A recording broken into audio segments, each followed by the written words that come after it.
This video is brought to you by LG.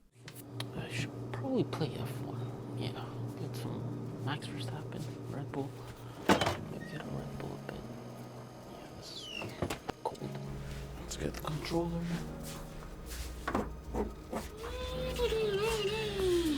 Pit stop. Coaster.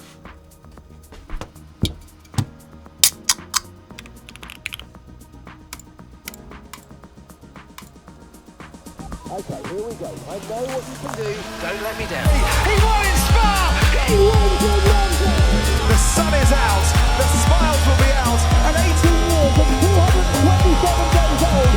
Max Verstappen wins a Formula One Grand Prix. The man. Cinematic aside, I'm honestly really down to build an F1 setup. If you guys want to see something like that, like leave a comment down below. Hashtag F1.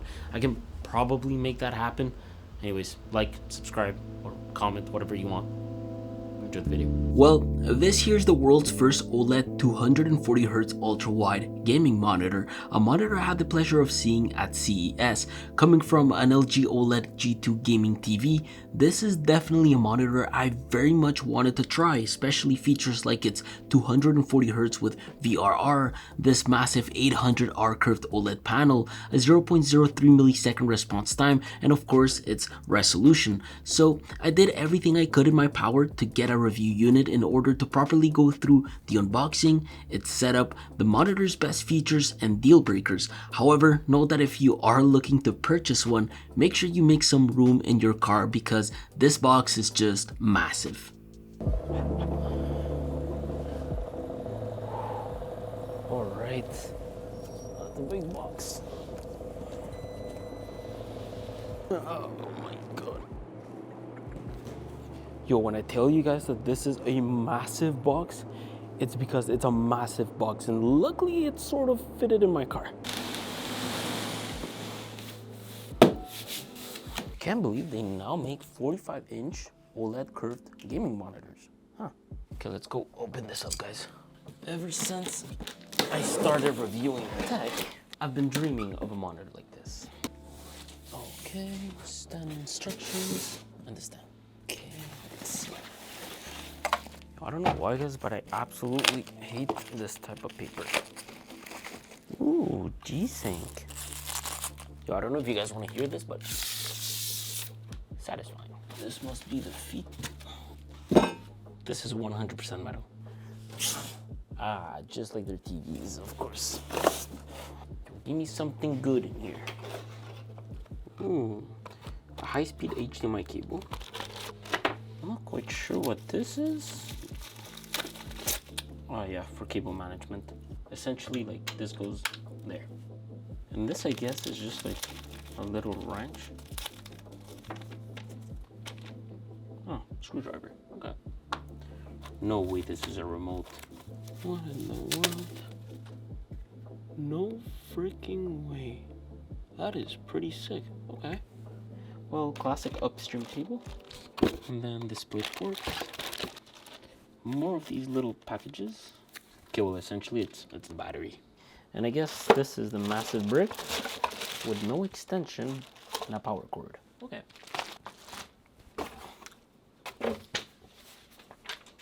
Well, these are not long.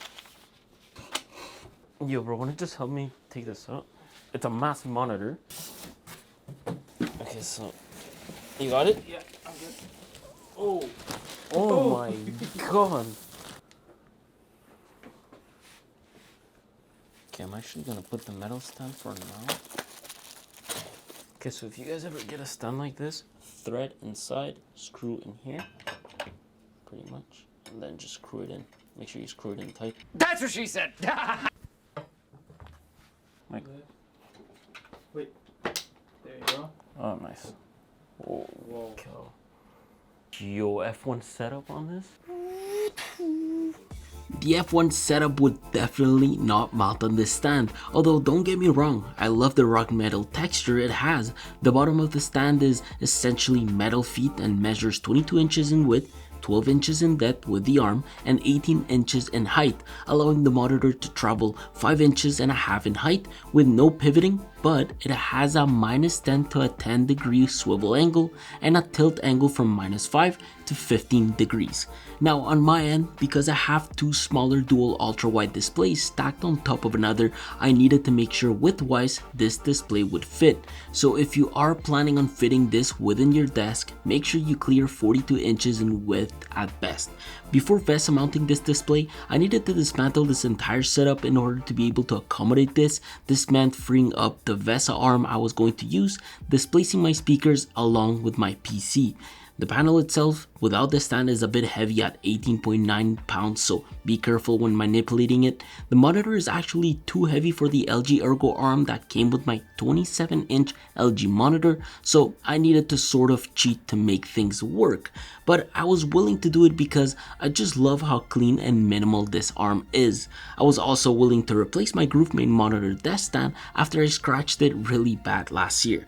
This time around, I got a walnut stand with a different layout to match the vibe of the desk just a bit more. When it comes to cable management, I'm never a fan of these massive bricks and power cords, but a set like this does make cable management a lot easier just because you have a lot more to play with. It's not the case for the DisplayPort cable though. It's actually quite short, so if you want to make things clean, get longer cables. I also suggest you use their USB upstream cable. This will allow you to use its USB hub to connect your mouse and keyboard by connecting that one cable to your PC. Last, on my end, I connected the power, the DisplayPort, and concluded my cable management, although I also went out of my way to upgrade my boom arm to something a bit more aesthetically pleasing just to match the incredible build aesthetics of this monitor. And when I first unboxed this thing, I was honestly amazed by it.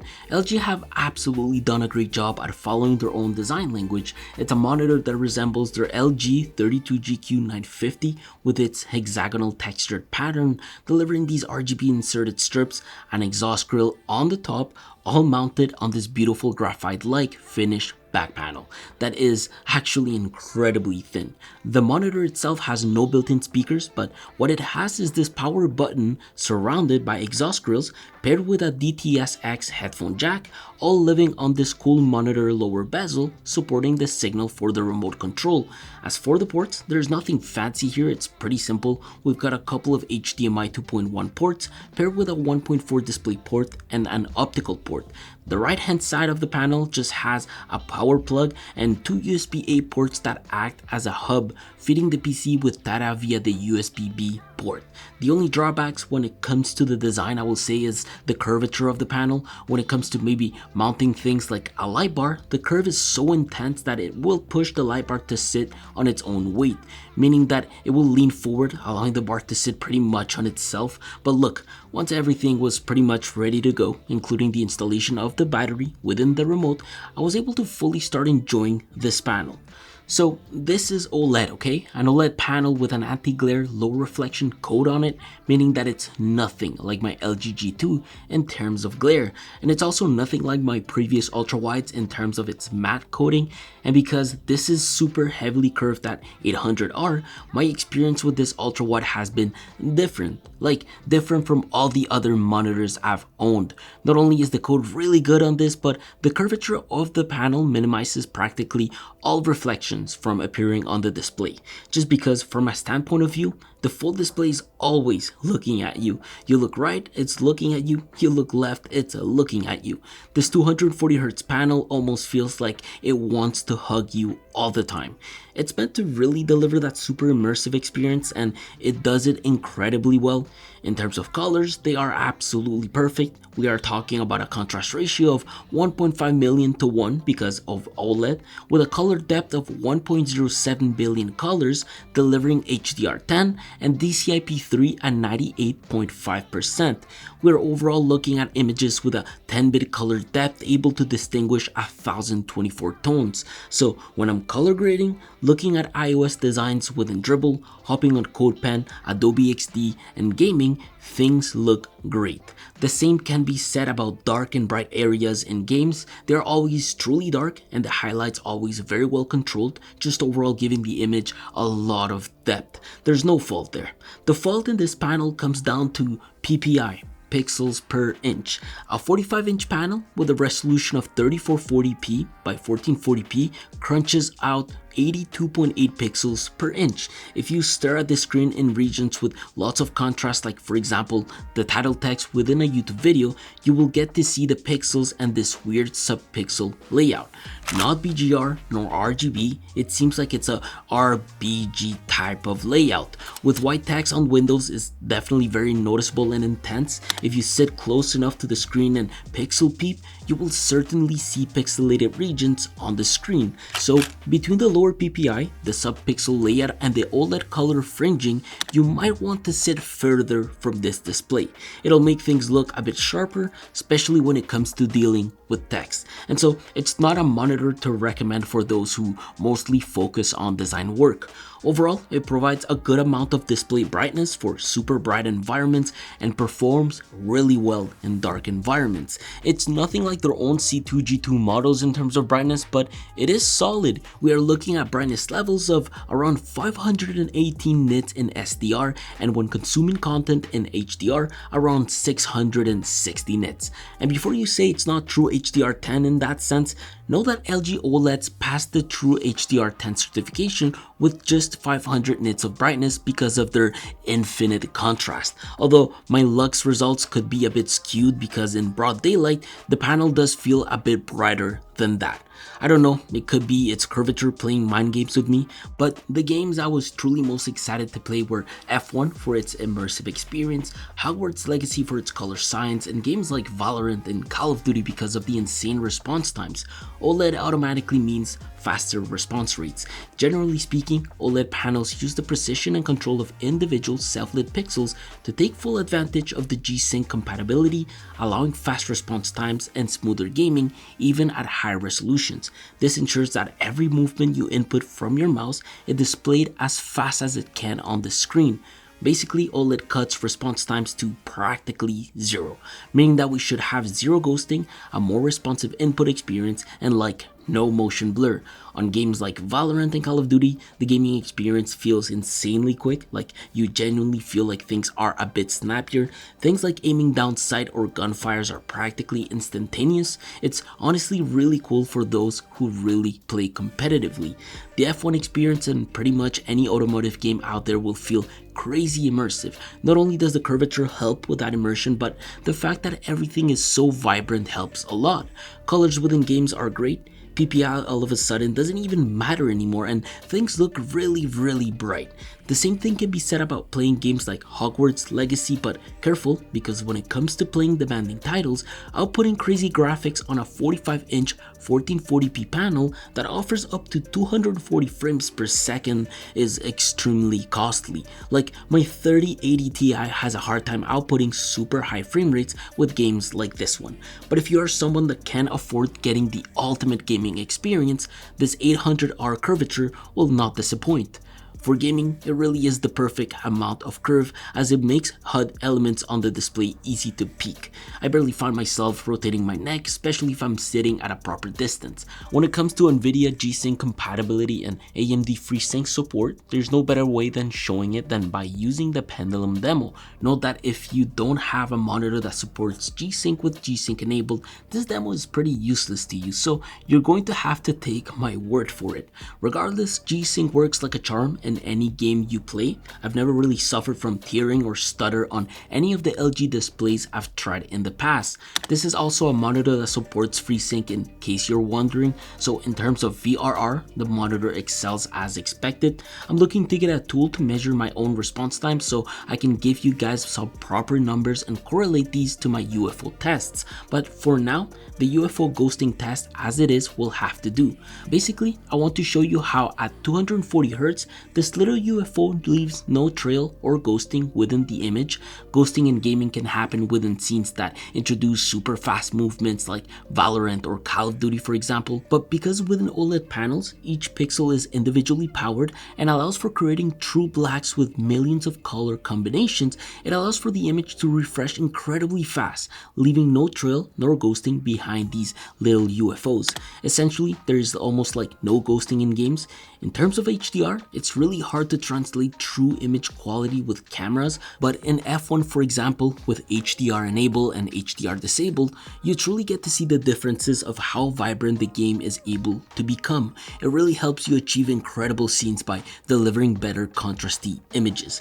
The only thing I can't test is screen burning. This is something that only time will tell. Static elements on the screen like HUD elements, which can be health bars, speedometers, crosshairs, and whatnot, are more prone to burning on these panels. After barely a week of use, it's something that I cannot comment on. I will say on my LG G2 panel back at home, things have been perfectly fine when playing games like FIFA for example. I've never suffered from having fixed HUD elements stay on my screen after say wanting to watch Netflix, so keep that in mind. As for the OSD, it's actually very nice and simple, probably the best on-screen display I've ever dealt with. In fact, it reminds me exactly of my own TV, although a lot simpler. The remote really allows you to pretty much travel through the menu. I think the only thing I strongly suggest you guys do is make sure you turn off the smart energy saving to take advantage of the OLED full brightness, and also change the color temperature to something a bit more warm.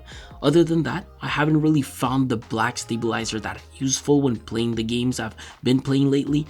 Game modes can come in handy for those who like playing with different picture profiles, and the game adjust menu can really allow you to enable Gsync, play with a black stabilizer, add different crosshairs, and even add an FPS counter. Picture adjust is where you can tweak your image as you wish, and input just allows for you to very much play with your input signals in different ways.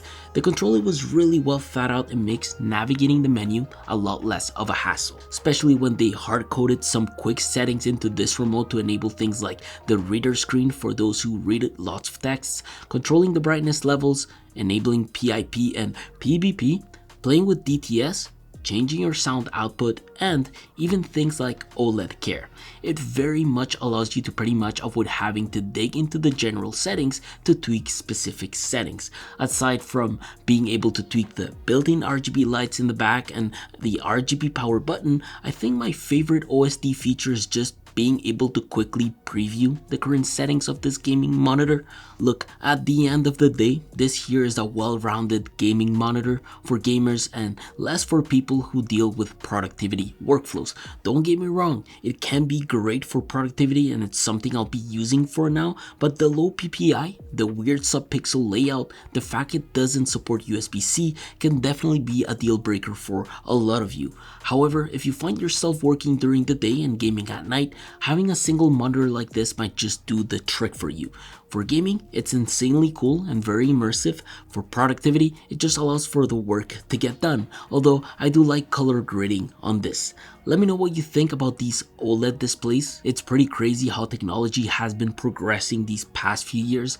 I will let you guys be. See you soon. Take care.